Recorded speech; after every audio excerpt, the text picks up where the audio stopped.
merci. Donc c'est vrai que j'ai parlé au niveau énergétique.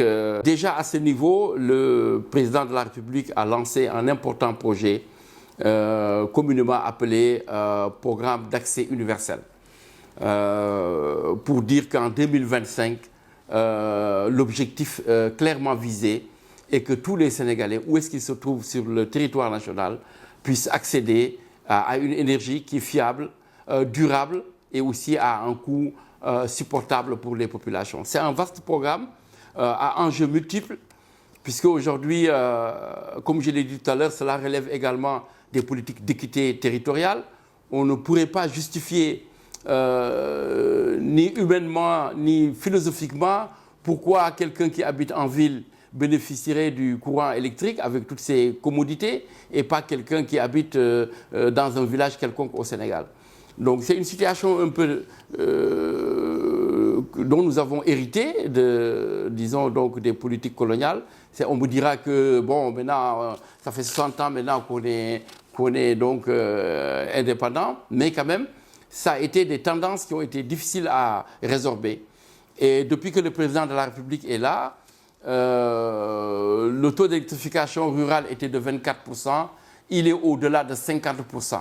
Et il s'agit d'ici 2025 de parachever cet important programme en donc permettant à ce que l'ensemble des Sénégalais puissent accéder donc disons à l'électricité.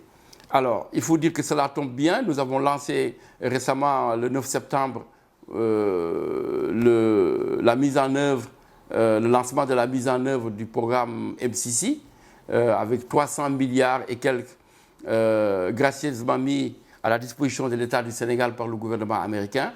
Cela viendra renforcer, disons, tous les efforts qui sont faits pour l'atteinte de cet objectif.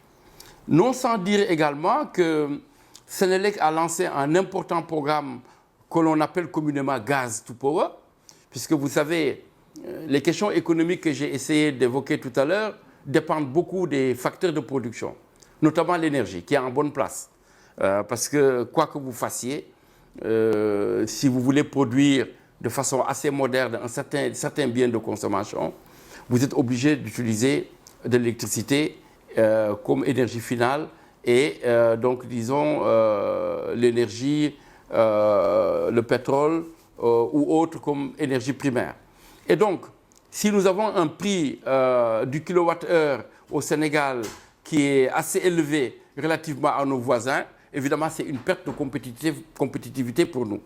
Donc, il est très important que Sénélec puisse fournir à l'économie nationale une énergie qui est fiable, qui est durable, comme je l'ai dit tout à l'heure, mais également qui, comment dirais-je, satisfasse, disons, les desiderata des acteurs économiques pour leur permettre d'être performants et de booster l'économie dans sa globalité.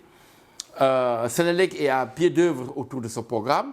Il s'agira de basculer, disons, les outils de production, l'ensemble des centrales de Sénélec, pour qu'ils puissent utiliser donc, le gaz, qui est le combustible le moins cher, hormis le charbon que nous avons définitivement peut-être éliminé de notre mix énergétique. Donc, voilà d'importants programmes au niveau énergétique, en sachant aussi que tout est parti pour qu'en 2023, que nous puissions accueillir le premier baril de pétrole.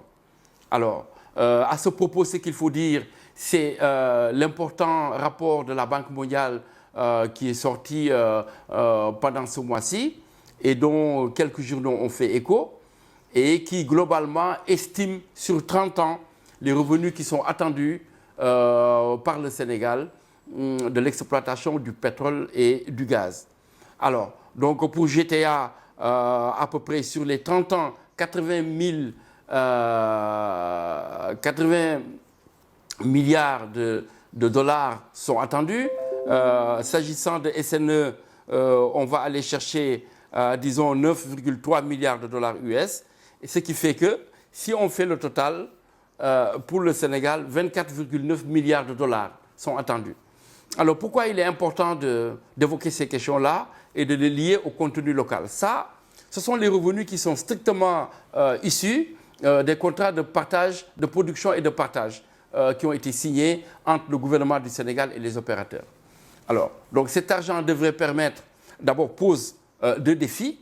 D'abord son intégration dans l'économie, puisque une fois que cet argent commence à inonder, disons, les caisses de l'État, il s'agira de mettre en place de bonnes stratégies d'utilisation donc de cette manne financière pour corriger les faiblesses de notre économie. Alors, donc, en amont, il s'agira donc d'avoir à sa disposition un excellent moyen d'accumulation de capital, et en aval, les matières premières pour alimenter notre industrie, mais également notre agriculture et pouvoir effectivement atteindre des performances jamais égalées jusqu'ici. Donc l'espoir est permis, d'autant plus que depuis quand même 5-6 ans, un important travail législatif, réglementaire a été fait. Le code pétrolier a été changé et adapté à la nouvelle situation marquée par les découvertes qui ont été faites à partir de 2015, puisque avant, c'était de la prospection, on cherchait le pétrole. Quand on l'a vu, il a fallu adapter le code pétrolier. Ensuite, une loi a été votée sur le contenu local. Et là, en dehors des revenus que j'ai cités, qui proviennent exclusivement des contrats de production et de partage, le contenu local devrait permettre de mettre en pole position l'industrie nationale pour capter une fraction, donc disons, du chiffre d'affaires de l'industrie pétrolière et gazière au profit de l'économie nationale. Puisque la malédiction du pétrole ou de disease, comme on dit, provient de ce fait-là, que le pétrole soit une enclave dans notre économie et que seuls certains segments sont irrigués par la plus-value issue du pétrole et qu'en définitive, les autres secteurs de l'économie nationale restent en rade. Mais aussi que, comme, disons, ce sont les donneurs d'ordre qui gèrent quand même pour l'essentiel, disons, cette industrie-là, que les plus-values ne soient ressenties que par les grands opérateurs. Donc le contenu local, en gros, c'est de mettre en place des stratégies économiques, managériales, qui permettent à l'industrie nationale de se positionner et de capter une fraction de la commande, disons, de l'industrie pétrolière et gazière. Mais cela pose des défis, défis que nous n'avons pas encore relevés, il faut le dire très honnêtement. Et c'est moins des défis au niveau du gouvernement que des défis adressés un peu donc aux capitaines d'industrie, aux PME, PMI, à l'ensemble donc du tissu industriel du Sénégal. Ces défis sont de deux ordres. Ils sont d'abord techniques. L'industrie pétrolière et gazière est connue pour être très très normative. Donc pour pouvoir compétir et gagner ces marchés, il faudrait avoir les compétences techniques et managériales. Donc défi au niveau technique, si vous n'avez jamais fourni un service ou un bien assez complexe, évidemment, il faudra se préparer pour pouvoir le faire et dans les normes requises, les conditions requises pour pouvoir donc remporter ce marché. Ensuite, au niveau managérial, il faudra de la formation pour comprendre très bien les chaînes de valeur du pétrole et du gaz et de voir les niches. Parce qu'un autre risque aussi consisterait à gagner des marchés, mais qui ne sont pas très disons, rétributeurs, dont la valeur ajoutée est très faible. Je donne un exemple. Si vous fournissez, vous savez, dans les plateformes, on a toujours du pétrole, un mélange de boue, d'eau et de pétrole et d'huile qui salit les plateformes. Il faudra nettoyer tout le temps. Si vous fournissez des chiffons pour nettoyer les plateformes, bon, vous avez un marché, mais ce n'est pas le marché le plus rétributeur dans la chaîne de valeur. Hein, à contrario, quand vous fournissez des machines-outils ou bien donc, des groupes électrogènes ou bien autre chose, vous gagnez beaucoup plus d'argent. Donc là, les défis sont là. La loi sur le contenu local a été votée. Et moi, j'en appelle encore une fois à une meilleure organisation et à une meilleure synergie, disons, de l'industrie nationale, disons, des chefs d'entreprise, des PME, PMI. Dans le pétrole, en réalité, il y a de tout. Ça part de l'informatique, disons au scattering, c'est-à-dire les métiers de bouche, en passant par, disons, les tenues de travail, en passant par l'hébergement, sans compter les domaines purement techniques, la fourniture de machines-outils, des machines qui sont cassées qu'il faut fournir, des outils qui sont cassés, pardon, qu'il faut fournir, ainsi de suite. Il y a énormément de choses. Tout est dans le pétrole, y compris aussi des consultations dans le domaine de l'environnement, dans le domaine de l'eau. Hein. Il y a énormément de choses. Donc, il nous faut créer beaucoup plus de synergie et donc créer aussi des cadres. Et là, le Comité national de gestion du contenu local en est un, pour que nous puissions ensemble nous retrouver et réfléchir. D'ailleurs, la stratégie, je crois que c'est la stratégie nationale de contenu local qui va être adoptée demain, jeudi, si je ne me trompe. Et donc, c'est un excellent pas. Mais nous devons, à mon avis personnel, on doit sentir davantage, disons, le secteur privé dans cette affaire-là. Et j'ai l'habitude de le dire, si on est confronté à un problème nouveau et assez complexe, il est de bon ton, disons, de réaliser ce qu'on appelle, d'effectuer ce qu'on appelle un benchmark.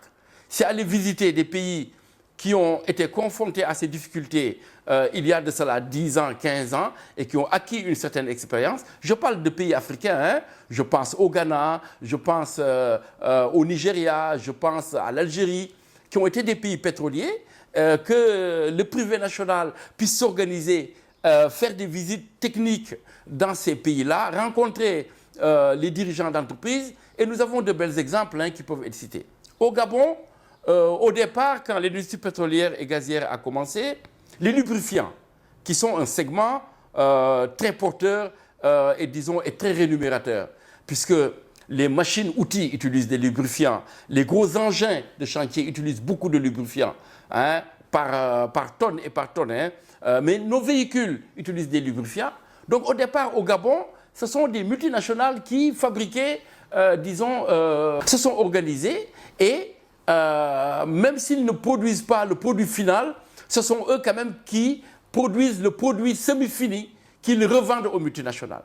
C'est un excellent pas et c'est un exemple qui peut être donné. Donc aujourd'hui, nous avons des entreprises aujourd'hui qui sont, ne serait-ce que dans la distribution des produits pétroliers.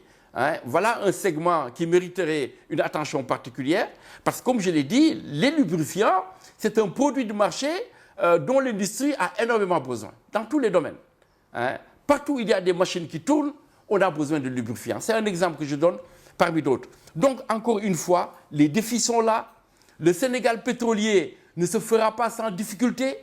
Et au lieu d'attendre que dans ce domaine, que l'on se rende compte que nous ne sommes pas au top niveau, je crois que c'est en amont aujourd'hui qu'il faudra s'organiser davantage, se concerter davantage, échanger des expériences et surtout, aller voir ce qui se fait de bien et de meilleur dans d'autres pays qui sont dans le pétrole.